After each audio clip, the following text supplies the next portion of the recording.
Salmos 101 al 105. Una de las cosas más típicas que solemos decir los cristianos es que Dios es amor. Pero ¿a qué nos referimos con esto?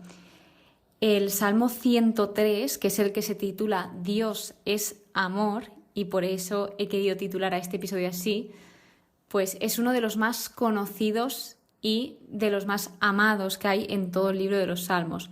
Por lo tanto, ¿por qué para mí Dios es amor?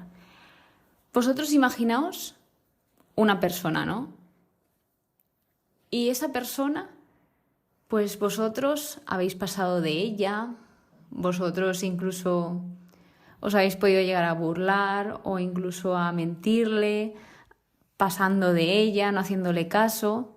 Y a pesar de todo eso, a pesar de haber pasado de ella, incluso que alguna vez hayas podido hablar mal de ella, pues esa persona sigue ahí y cada vez te quiera más, te ame más, siga estando contigo cuando ya todos se han ido, pues esa persona ahí sigue, a pesar de todo lo que le has hecho, ahí sigue sin dejarte solo, apoyándote, levantándote los ánimos, y al final eso es amor. Nos tiene un amor tan inmenso, tan infinito, que a pesar de que le fallemos, que nos rebelemos contra Él, Él nos sigue amando y Él es perfecto en esto. Por eso Dios es amor. Para mí, la mejor definición del amor es Dios, porque nadie, absolutamente nadie nos va a amar tanto como Dios. Podemos intentar imitarlo e intentar mejorar día a día para amar de una forma igual a Él, pero al final somos humanos, somos personas imperfectas, pues cometemos errores, pero siempre podemos intentar mejorar y poco a poco ir acercándonos al amor del Señor. Y eso los demás también lo irán viendo reflejado en nosotros. Por lo tanto, dicho esto, vamos a empezar con el Salmo 101, titulado Espejo de Príncipes. Es un salmo escrito por David que también suele ser llamado Salmo de la Integridad, donde se retrata al príncipe virtuoso. Es un retrato de un príncipe virtuoso y aquí es donde David expresa su compromiso de vivir una vida justa y honrada delante de Dios. Es decir, él a lo largo de este salmo va comprometiéndose y diciendo qué es lo que él va a hacer. Entonces, ¿qué destacaría de este salmo? Lo primero es una pregunta que plantea que es ¿cuándo vendrás a mí? Cuando lo leí, pues a mí esto me dio a entender de cuándo vendrás a mí, refiriéndose a que cuándo voy a tener yo ese encuentro contigo, cuándo voy a ir al cielo a estar contigo en tu presencia. Y pues puede simbolizar varias cosas. Aquí puede estar refiriéndose a eso de cuándo vendrá a ese encuentro con él, o también, mejor dicho, en una definición más amplia, en un deseo profundo de experimentar la presencia y el consuelo de Dios, tanto en el presente como en el futuro. Creo que esta es una mejor definición de que al final, cuando vendrás a mí, es ese deseo de estar en presencia de Dios. También él desea ser justo, proceder con el corazón perfecto, es decir, proceder con el corazón perfecto significa vivir con integridad y sinceridad delante de Dios, es decir, vivir coherente a nuestros principios. También nos deja claro que detesta el mal.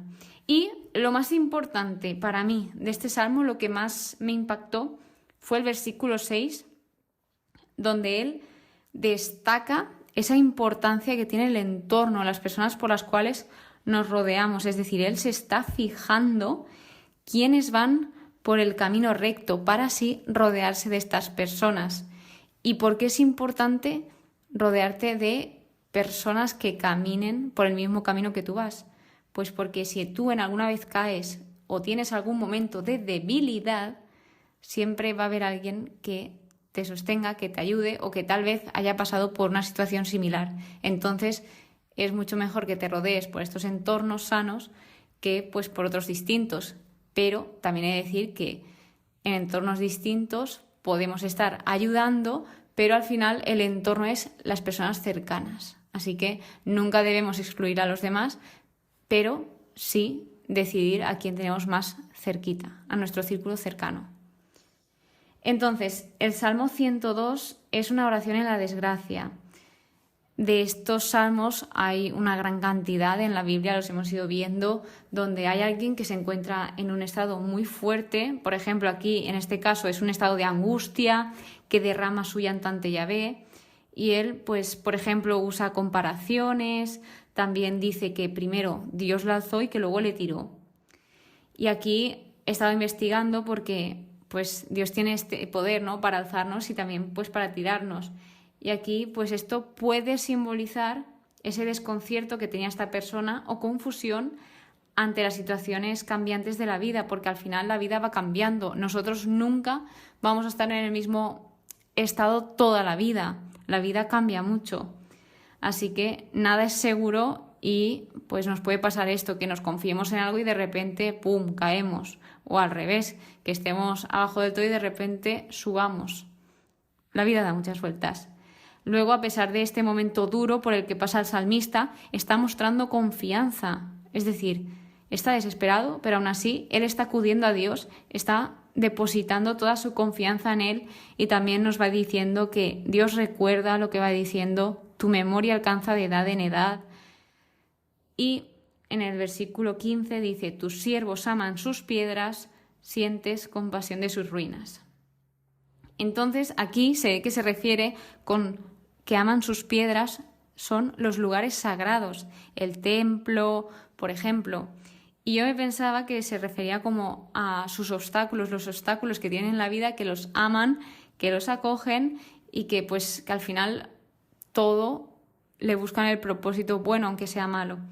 Entonces pues se ve que no era por ahí y que se refería más a los lugares sagrados. Y luego dice, sienten compasión de sus ruinas. Aquí, en esta segunda parte del versículo 15, nos expresa ese amor y preocupación por cualquier lugar o situación devastada o afectada.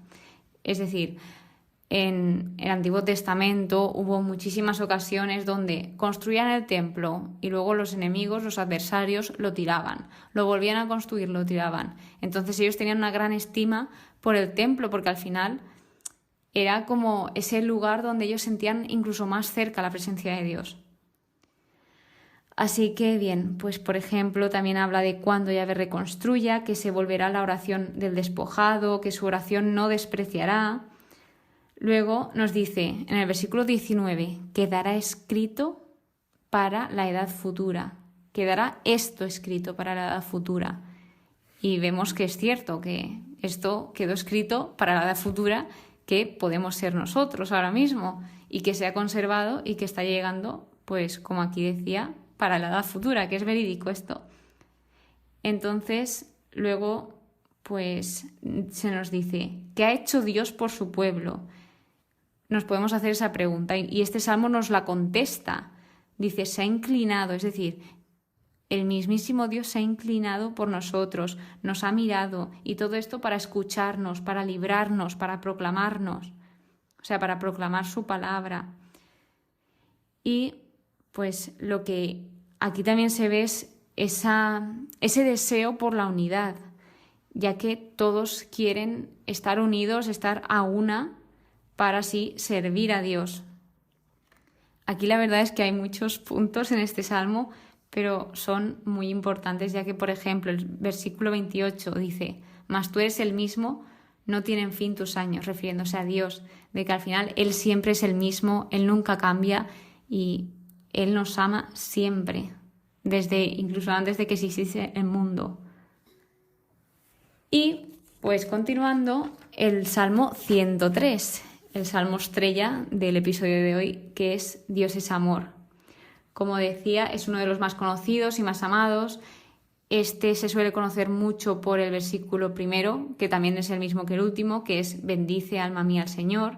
Y bien, ¿qué nos dice este salmo? Vamos por puntos. Primero, que no olvidemos los beneficios de Dios, los beneficios que ha hecho a lo largo de nuestra historia. Luego, también vemos qué hace Dios. Algunas de las cosas que hace Dios nos las indica aquí.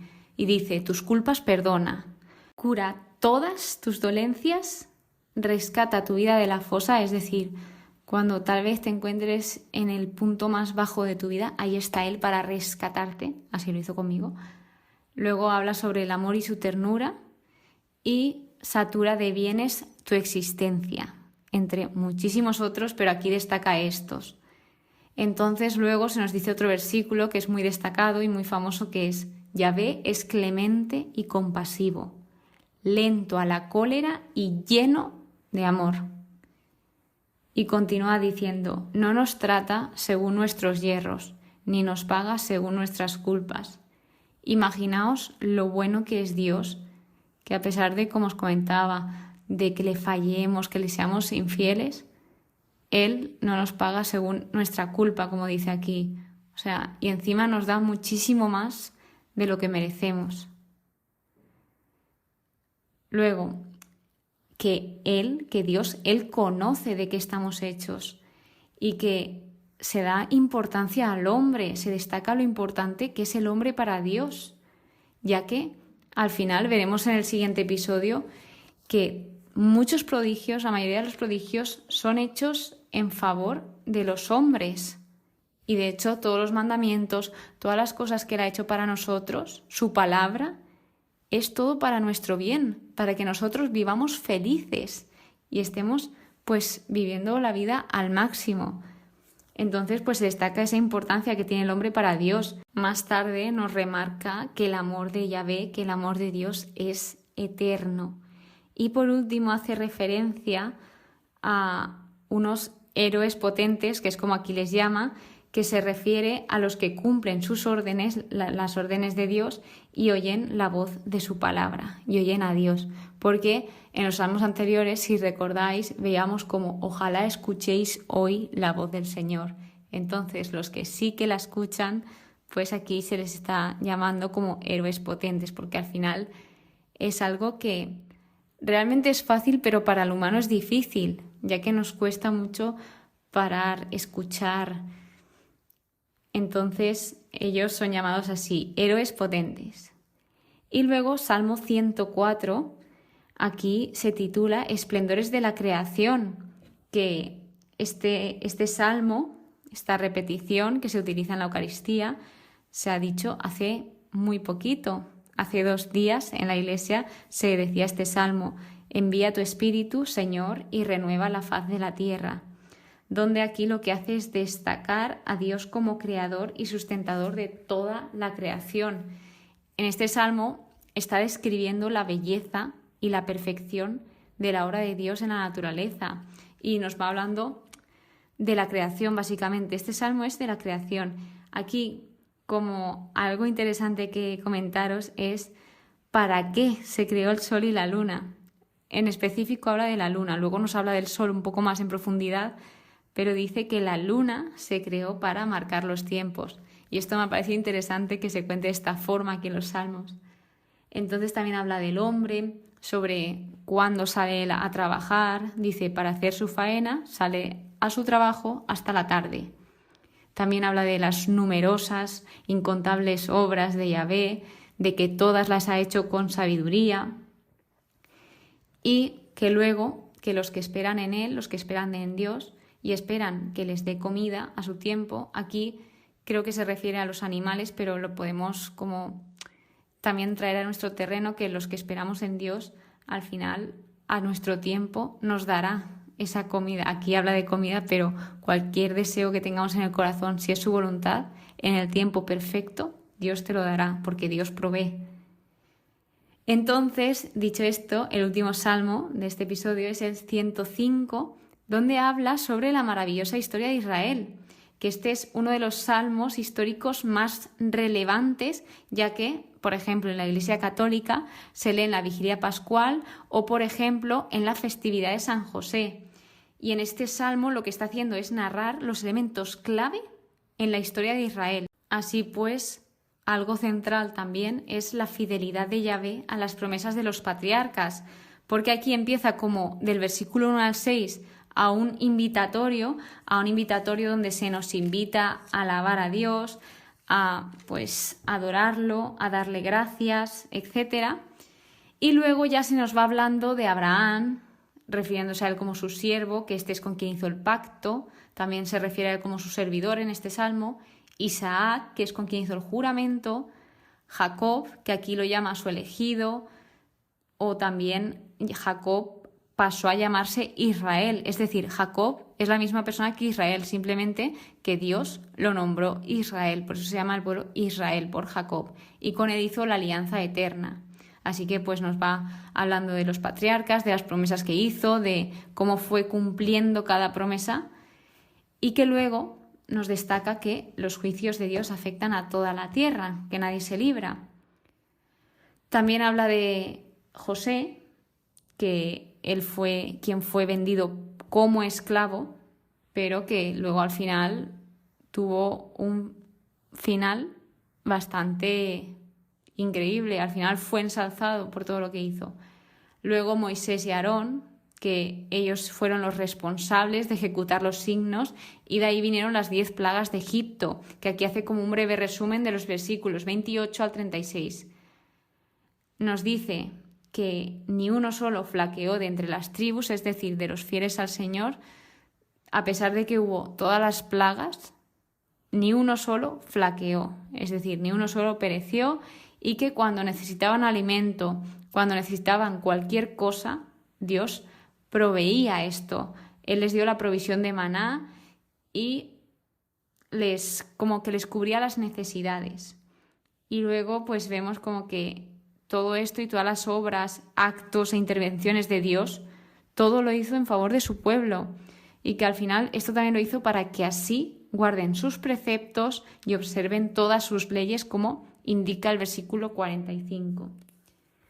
En definitiva, como vemos al final, Dios lo hace todo por nosotros y para nosotros, todo en beneficio del hombre y de que tengamos una vida feliz, y ya de nosotros depende de ir por el buen camino o por el no tan bueno. Entonces eso ya es decisión nuestra si queremos ser felices o no. Y también es decisión nuestra el dejar sentirse amado o no dejarse sentirse amado. Así que finalmente vemos como Dios es amor y que su amor es infinito, como nos decía el Salmo, y siempre lo hace todo por y para nosotros. Así que espero que hayas comprendido un poco más sobre esto. Muchísimas gracias por escucharme, que pases muy buen día y que Dios te bendiga.